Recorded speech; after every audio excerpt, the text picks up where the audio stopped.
Here I have Blackview BV6600, and today I'm going to show you how to copy contacts on this device. So firstly you have to open phone application, no phone application, just open contacts application. Then tap here, go to its settings, then select an option import, select SIM card. Here you can select which contacts you want to copy. It could be like, I don't know, let's copy this one, maybe, okay, without Kate. Here you can select where you want to copy them. You can copy them on your device or on your Google account. I'm gonna copy them on device and then just tap import. And after that, these contacts will appear in our contacts list.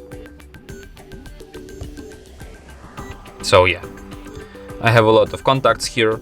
Some of them are copied, some of them are from my email, some of them from my phone, some of them are from my SD card, SIM card, so yeah. And that's it. Thanks for watching. If you find this tutorial useful, don't forget to hit that like button and subscribe to our channel.